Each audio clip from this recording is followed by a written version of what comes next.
chocolate. Hello and welcome. Thanks for tuning in. It's nice to have you with us. Those of you who know me know that I am a wax fan. Well, if I'm being honest, I'm a wax collector, I'm a wax fanatic, I'm a crazy person when it comes to waxes. I love this category of protective products, which is rather well known in our German community. However, it is well known across the pond as well. That's why the Pro Detailers magazine asked me a few months ago if I want to participate in their current Wax Megatest, which is of course something I am very interested in and agreed to take part in. And in this video, I want to take you along the journey of this Wax Megatest. And for a start, I will tell you everything there is to know about this Wax Megatest by Pro Detailers magazine. Since you're watching this video on the Pro Detailers magazine own YouTube channel, I don't have to explain to you what the Pro Detailers magazine is. I maybe have to add some words about myself. My name is Andreas. I was born in Austria like Arnold Schwarzenegger, which has a very similar name to myself. But I am living in Switzerland and I am doing product testing for the largest and most active German YouTube channel when it comes to car care. It's called Detailing School. The testing we do is very similar to what Pro Detailers magazine does, meaning it's very scientific, it's very objective, based on hard criteria. It's sometimes a little bit boring, but that's the way proper scientific testing is and should be done, in my opinion. You could also say that we are the German version of the Forensic Detailing channel because the testing we do is really rather similar in regards to the objectivity and the scientific measures that we use. Bert from Pro Detailers magazine reached out to me when they started their mega test regarding the graphene waxes. They sent me 2 of those examples and that's how I was involved in the testing for the upcoming issue of the Pro Detailers magazine. But let's now start with the test itself and I explain to you what we are doing. So in case you haven't yet read the current issue of the Pro Detailers magazine or you haven't seen John's video from the Forensic Detailing channel about this test, let me just quickly go over what we are doing in this test. The current issue of the Pro Detailers magazine tries to find out if graphene as an addition in detailing products does actually create any additional value. They do that by looking at waxes. Those waxes were created by John Hawk from Angel Wax, so a very experienced blender when it comes to waxes. He created in total 3 different waxes. We have one which is a completely natural wax, we have one which is a ceramic wax, and we have one wax which is a graphene wax. So 3 different waxes. However, every person who was included in this mega test only got 2 waxes. And the clue of it all is that we don't have any idea which waxes we received. Of course, those waxes are numbered, so the Pro Detailers magazine guys know which waxes we got, but we don't know. So that means it could be that I have here a natural and a ceramic wax. It could be that I have a graphene and a ceramic wax. It also could be that I have 2 identical natural ceramic or graphene waxes. I simply don't know which waxes those are. And so what the Pro Detailers magazine asked of every single person that got those 2 waxes is to test them, to compare them, and to try and find out if there are any differences between those waxes. Now, because this is a blind test, it does absolutely not make any sense, in my personal opinion, that I include other additional graphene waxes in this test. Ooh, I know, the rude German guy now calling out other testers. I'm not doing that. I'm just telling you that in my personal opinion, if I don't know which waxes those are, it doesn't make any sense if I include other waxes which have graphene in them, or of which I know that they have graphene in them. I have those waxes here, but it doesn't make any sense because it could be that I have 2 natural waxes in here, or a natural and a ceramic wax. I don't know that, so I won't compare these 2 waxes to any other wax. What I have to do and what I will do in this test is just compare those 2 waxes and see if there are any differences. Because if at the end it is the case that I have a graphene wax there, this is the relevant information that the Pro Detailers magazine needs in order to find out if graphene as an additive does actually create any value in those waxes. And that's why we will now start with the actual testing.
As you just saw, I started this test with the application on the hood of my red Mini. Now, what I want to add is that the hood was slightly warm because I drove the car into this place here. It is very hot outside at the moment.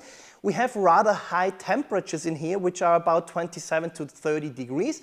We have a very low level of humidity, and those aspects I personally think are also important when you talk about application observations. So in the following, when I talk about those two waxes, I will refer to them as number 10 and as number 17, so that you know what I'm talking about. So I applied number 10 on the passenger side of the Mini, and what I realized there is that this felt like a typical angel wax by John Hawk. I have, as you can see, all the other waxes that John makes in here, and what I mean when I say a typical angel wax is the application is comparably beautiful. However, you have to know that those waxes in general are applied one panel at a time, which means you apply that, for example, to half of the hood. I would actually, with this wax, recommend that you do quarters of a hood at a time. Then you wait 1 to 2 minutes max, and then you wipe it off. If you leave this wax on for too long, it becomes a little bit grabby. It's not impossible to get it off, and it comes off rather beautifully at the end. However, it is grabby, so this is a wax you definitely apply one panel at a time. It is well enough lubricated, it spreads out nicely. However, you saw in the video that I had to go into the wax pot with the applicator a few additional times, because even if I consider the fact that I spread the wax out in the beginning, the applicator started to feel a bit dry, a bit grabby when I applied the wax. Wax number 17, on the other hand, felt completely different. Well, similar but significantly different. For a start, I also went in there with the applicator once. I then spread the wax on the panel, and that was enough. I did not have to go back into the wax pot because this wax, the number 17, is better lubricated, which means it somehow feels oilier and it spreads better on the panel. It also is more forgiving in regards to curing times, because this one you can leave on the paint for longer and it still comes off nicely. It's easier, it's nicer to buff out. So we already have some significant differences in regards to the application of those two waxes. What I did afterwards, I let the two waxes cure for a whole day. I came back here and then I had a look at the initial hydrophobics. And let's now see that.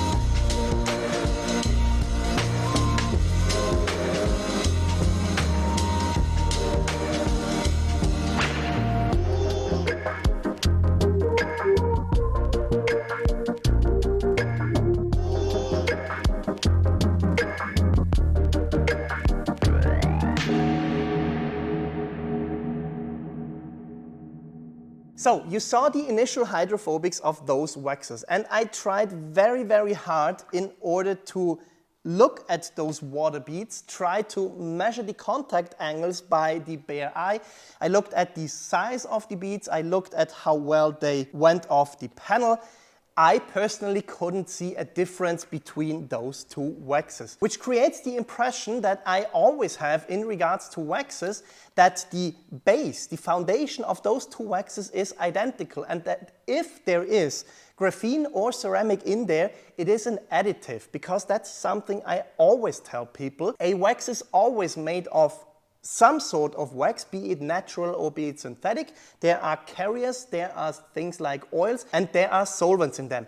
This is the base of any wax, and then there are additives which may or may not make things better. But it's the base of the wax that dictates the general abilities of those. And I personally think that in regards to the hydrophobics of those two waxes that I have here, there isn't really a difference that I was able to spot. Now, of course, those only were the initial hydrophobics in regards to beading and a weak water source, which means we now have to go to my wash bay in order to see what happens if we go over these test sections with more water.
So as you hopefully could see, there's not much difference in regards to the hydrophobics, even if we use a stronger water source and more water on those test sections. I still believe the basis of those waxes are identical. There's not a huge difference between those two. However, if we are back in my washing bay, we can also start with the resistancy tests. To do that, I grabbed myself a wash bucket. In that, I used Autoglance Pure Shampoo, which is, by definition and by the name, a pure shampoo without any additives, which could influence the results of my testing. I got myself a Microfiber Madness wash mitt. The initiated amongst you will know that this wash mitt has the characteristic of gliding very, very well over the surfaces, which means the mechanical influence from the wash mitt will not alter the results here. But with this test, we can see if there's a difference between those waxes in regards to the chemical and mechanical influences. They told me I wasn't gonna get far. So I told them like this, look. My adversaries crumble when we rumble, it's a catastrophe on anybody who tryna hate, come and blasting me. I've been in this for a minute, see how I graduated from rookie to beginner, but now I'm winning on the road. Backing up and selling our shows, but let's rewind the tape a bit and let them all know who came to rock the floor, Jay, who knocks the most, Willis. I creep up on the come up, whether they hate it or feel this. Next in line to come and battle me quick, man, you don't wanna see me in this circle, I'm killing you, kid. Young Jay, I'm bad. They told me I wasn't gonna get far. So I told them like this, look. Who's back? Watch me lean back, see how I ride. I gotta do my thing. Check 1, 2 on the mic, and when we go, you know there ain't no stopping us, right? Because we party every day just like it's 1999. Watch me lean back, see how I ride. I gotta do my thing. Check 1, 2 on the mic, and when we go, you know there ain't no stopping us, right? Because we party every day just like it's 1999. I put everybody that won any issues in a line. Step 'em up, I started out battle rapping, so I can just flip the script in a minute to these rhymes. See, that's a whole school of wannabe rappers that's out of lines. Why? Question this reckless question with next generation, no extra linguistics. Mess up in this mind gone out of control. Now things get interesting, because now for the first time we saw significant differences. What we saw is that the wax number 10, which we applied on the passenger side, seems to be way more resistant when it comes to influences of chemicals, namely shampoos and wash mitts. Because already after the first round of washing, we could see that the hydrophobics started to break down. However, they started to break down much, much more significant on the driver's side, where I applied wax number 17. After the second and after the third round, the side of wax number 17 looked very, very poor. There were rests of hydrophobics where I applied number 10 on the passenger side, but those are, of course, only influences from washing, meaning the shampoo and the wash mitt. So what is about other chemicals? What I will not do is throw any chemical that I have in this place here on this hood, because I don't think that's a realistic scenario when someone applies a wax. If you apply a wax, you probably know a little bit about detailing and waxes, and you know you have to be a little bit careful when it comes to chemicals. What you may want or need to use are, for example, bug removers. And that's why I grabbed myself Dodo Juice Flies Undone, which is not a very gentle bug remover when it comes to compatibility with waxes. But let's now see what happened when I applied the Flies Undone to the panel, left it for 5 minutes, because I had to wash the rest of the car, and then let's talk about these results. Mess up in this mind gone out of control. Left for dead if somebody ever took a shot. You pressed the hit him, I never ride, forever on top. I'm up to date with 7 albums, when will it stop? My steady grind, signing checks, I still get the guap. And you still hate, I'm diverse, just give it a shot. Till then, watch me lean back, see how I ride. I gotta do my thing. Check 1, 2 on the mic, and when we go, you know there ain't no stopping us, right? Because we party every day just like it's 1999. Watch me lean back, see how I ride. I gotta do my thing. Check 1, 2 on the mic, and when we go, you know there ain't no stopping us, right? Because we party every day just like it's 1999. So, as you saw, the Flies Undone bug remover by Dodo Juice made things even clearer. Because after just one round and 5 minutes in which the cleaner was on the panel, the driver's side where I applied wax number 17 looked like there's almost nothing left there. If I personally would have applied this wax here on my personal car, and I see this picture, I would definitely reapply the wax or go for something else. On the passenger side where I applied number 10, this is pretty much borderline where I would decide, do I need to reapply it or do I wait for 1, 2 or 3 additional weeks? Which means we clearly saw in the mechanical and chemical abrasion or resistancy tests that wax number 10 seems to be more resistant and more durable than wax number 17. Next thing I had a look at was the finish. You can also call it gloss, you can call it gloss enhancement, you can call it enrichment, I don't care how you call it. What I wanted to look at is if those two waxes are able to create some sort of a change in the finish of this car. This car and the hood is unpolished, so we have some sort of paint defects in there, so that I can also look at the filling capabilities of those two waxes.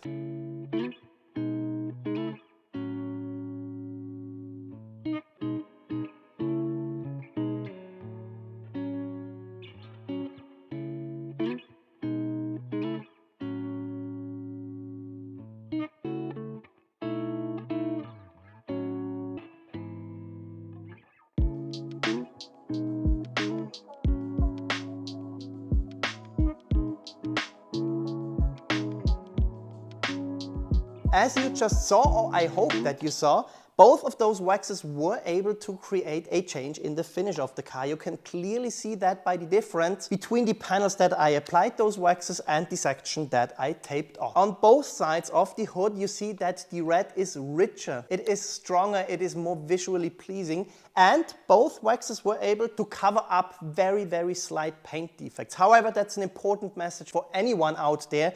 Waxes will always only be able to cover up very, very light paint defects. There's nothing out there in terms of waxes or glazes that will ever be able to do the same thing that a polishing job does. So in regards to the differences between those two waxes, I once again think the base of those two waxes is identical because they did the exact same thing on this car. However, if you twist my arm and you force me to tell some differences, I had the feeling that the number 17 was ever so slightly capable of covering up light paint defects a tiny little bit better than number 10 was. But that's only a very, very minor difference. In general, both of those waxes were able to create a change in the finish. So both, I would say, are good waxes in terms of their finishing capabilities.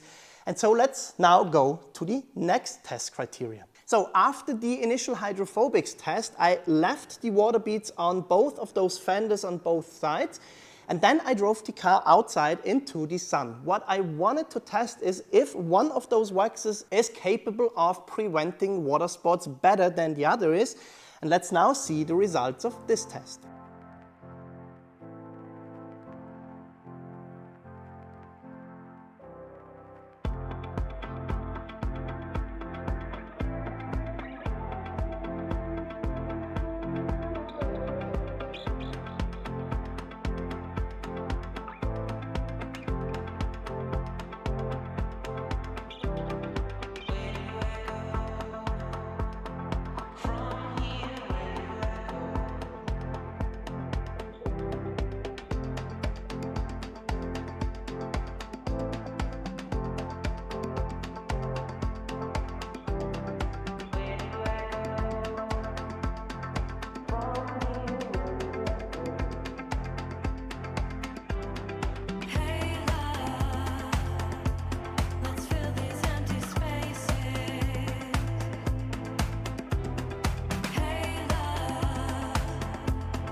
As you hopefully saw, none of these two waxes was able to prevent water spots. And at this point, I want to stress out something that is mistaken so often in detailing. The best way to prevent water spots is to not let water dry on your car. There's no way around this. There's not any chemical in the world, there's not any workaround, any tip or anything else that would prevent water spots. Just don't let water dry on your car. So dry your car properly. Don't do hydrophobic tests and then drive the car out into the sun. It doesn't matter if your car is protected or unprotected. It does not matter which LSP you're using. Water spots will occur when you let water dry on your car. This is a characteristic of graphene, or it is said to be one characteristic of graphene, that it is less prone to water spotting issues. However, I tested many graphene products in the last couple of weeks and months, and I can tell you that not a single one of those products was able to prevent water spots. I personally think this is a theoretical characteristic or advantage of graphene, but because there isn't real graphene in any of those graphene products, it's always graphene oxide or some other form of derivative of graphene. This is, in my personal opinion, marketing bullshit. Don't let those companies fool you. Water spotting is not prevented by graphene. However, I don't know if there is graphene in those two waxes. So this test was not meant to find out if graphene is able to prevent water spots. It was meant to find out if one of those waxes is able to do so. And as you clearly saw, none of those two is able to do that.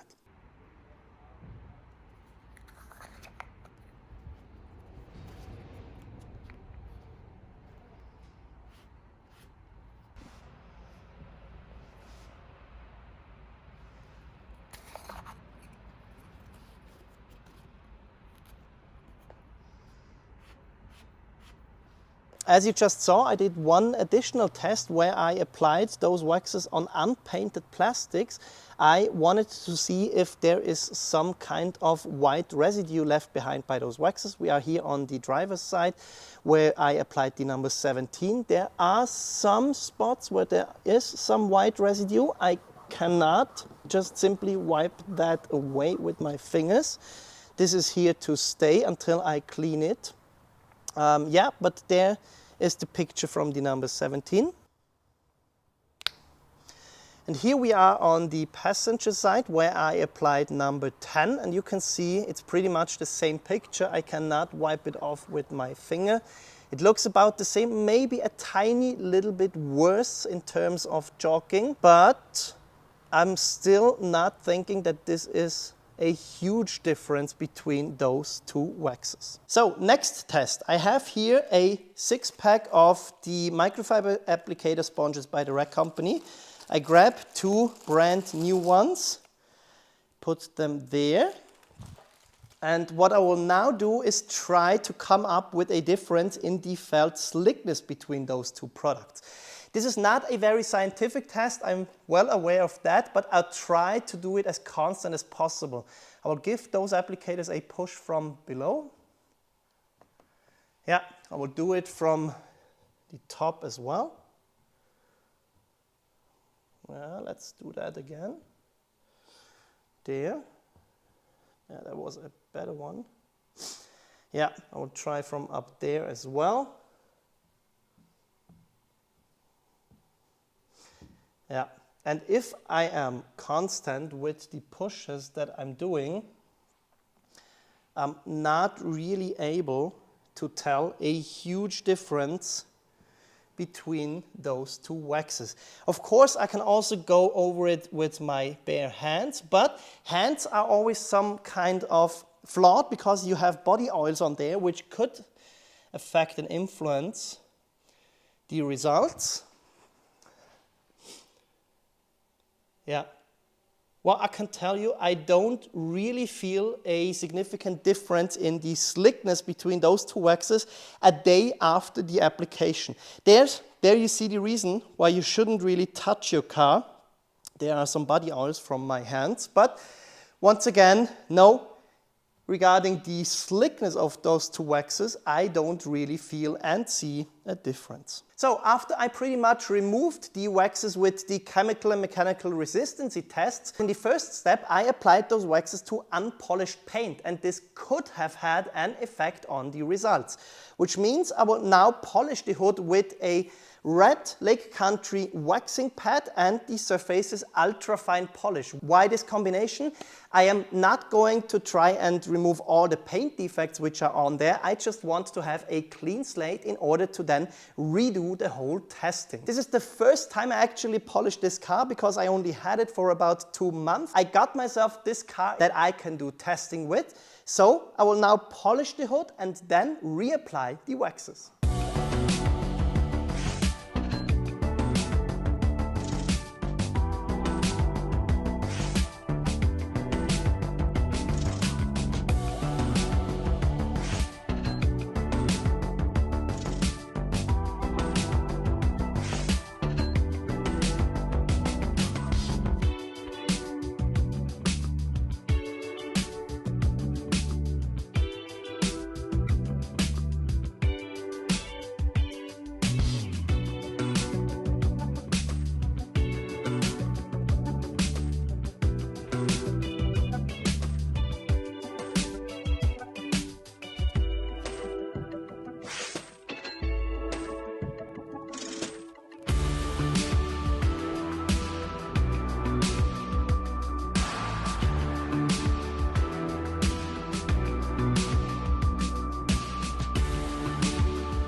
Okay, you saw that I used a very fine finishing polish on the whole hood and I reapplied the waxes in the same spots.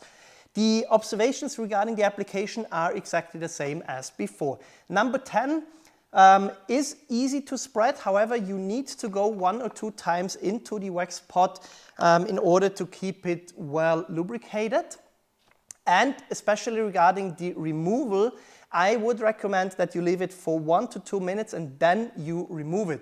If you wait 5 minutes, it already becomes grabby. If you wait 10 minutes or more, it becomes almost impossible to get off. In general, when you deal with such waxes, and Bouncers, for example, offers similar waxes, Angel Wax is another example, and you by accident leave them on for too long and now you have difficulties removing it. 2 tips or 2 ways how to get those waxes off. The first one is grab 2 towels. The first one should be a short nap one. With the first short nap towel, you go over the surface with a little bit more pressure than usual in straight motions, and by doing that you break up the initial crust of the wax. Then you can go over the surface with a softer towel and remove the residue. If this does not work, then go over the same panel with the same wax a second time. Because as a general rule of thumb in chemistry, same things remove same things. By applying a second coat, you start to loosen up the first one and then you can remove it immediately. So those 2 tips when you deal with grabby waxes. But as I said, number 10, not quite as well lubricated as number 17, and it cures rather quickly. Number 17, better lubricated. You can get away with just going in with your wax applicator once and then apply it to a whole panel. You also don't need to remove the wax from the panel immediately. You can wait up to 5, 6, 7, 8 minutes. If you wait 10 minutes or more, it becomes a little bit grabby, but in general, this one, number 17, is much easier to remove. It is more forgiving. So once again, my observations are number 17 is better lubricated. It is easier to deal with. So we have a significant difference between those two waxes. But having said that, we can now go in the wash bay once more and see if there is any change in the water behavior and the chemical resistance.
Well, I think we saw two things very clearly. One, and the first thing is the best preparation for any LSP, for any protective product out there, is polishing your paint. We clearly saw that both of those products withstood the washing cycles without any issues because I polished and perfectly prepared the panel this time for the corresponding test. And that accounts for any LSP, for any protective product out there, be it a wax, a spray sealant, a quick detailer, a ceramic coating, it doesn't matter. The better you prepare your paint, the better those products will perform. And the second thing we saw is how important and equal conditions are within testing, because in the first test there obviously was anything on the driver's side paint that influenced the results in regards to wax number 17, because now when I polished the hood and we had the same conditions for both waxes performed absolutely identical in the washing test with the shampoo and the wash mitt, and also in the chemical resistance test with the Dodo Juice bug remover, which once again shows how important it is in testing that you make sure that the conditions for those products are the same, because if you don't do that, your results will be flawed, as were mine in the first round of testing on this hood.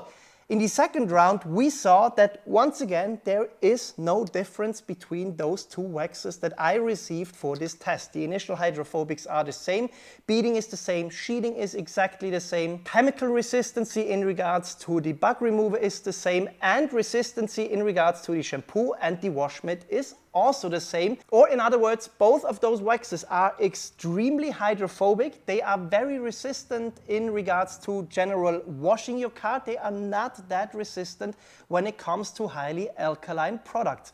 But the important message is both of those waxes performed equally well or equally bad, which means, once again, there is no significant difference between those two waxes. I did some additional and further testing. I applied, for example, both of those waxes on a colder day on colder panels. It was 10 degrees outside, exactly the same results, meaning number 17 spreads a little bit better, is easier to remove. I also did a durability test. I applied both of those waxes, number 10 passenger side, number 17 on the driver's side, and just observed the general durability without washing it, without hitting it with chemicals, just from driving the car. And once again, there was no difference, especially on the lower parts of those panels. Those waxes wear out rather quickly, which is completely normal if we generally talk about waxes. I also applied the waxes on the hood again, drove the car outside, let it sit in the blazing hot sun for 3 hours, then went into the washing bay, then poured water on it again, and once again there was no difference in regards to the hydrophobics. So no matter what I did in regards to testing, I didn't find any significant differences between those two waxes. And that's it with my test, and we can now go to my final conclusion. In general, it was a very, very interesting test for me. But on the other hand, I also have to tell you, for us testers, such blind tests are very, very dangerous. If the Pro Detailers magazine guys were very, very mean to me, they could have sent me two identical waxes. And if I am not very careful with my testing and then tell you that there are significant differences between those waxes, I don't look that good and it would hurt my reputation. So such blind tests are extremely interesting, but as I said, they can also be dangerous. So in regards to those two waxes, once again, I received number 10 and number 17. I could just spot one significant difference, and that is in regards to the application. Number 17, I feel, was better lubricated. It let itself spread on the panel a little bit better, and the removal was better, or let's say it was more forgiving. But that's it. Durability-wise, they are exactly the same for me. Regarding their chemical or mechanical resistance, they are the same. They both react the same to different levels of temperatures and humidity. And the hydrophobics, the beading and the sheeting are also the same. Which once again leads me to the conclusion that the base of those two waxes is exactly the same, and there may be one or two ingredients in one of those waxes which makes things better or worse in regards to the application. And without knowing if I actually received two identical waxes or if there is a difference between those two, that's my main message I want to get across to you. Good products are good products. And especially with waxes, we have to conclude good waxes are good waxes. And a good blender that knows his stuff will always know how to create a fantastic wax, because he knows exactly how to balance the different ingredients. And yes, a good blender will be able to extract even more out of a wax with a ceramic or a graphene, well, let's say a graphene oxide ingredient. But, and that's the main message I want to get across to you, ingredients don't make products, and ingredients don't make better products. And unfortunately, that is exactly what we can observe in the market today, especially in the US, where different manufacturers just write graphene on their bottles and want to sell to you that those products are just magically and suddenly better just because there is some sort of graphene in there. And unfortunately, I have to tell you, car care chemistry is not that simple. So don't let yourself be fooled by those manufacturers. Just observe the market, watch testings by me, by Pro Detailers magazine and by other channels, and observe which manufacturers continuously produce good products which fare well in tests, and then you know which manufacturers you can trust. But that's the main message I wanted to bring across to you. The test was extremely interesting for me. I hope this video was equally as interesting for you. If you liked it, leave us a thumbs up and subscribe to the channel. Thank you, Pro Detailers magazine, for the chance to be part of this test, and I hope to work with you in the future again. Bye. I'll be back.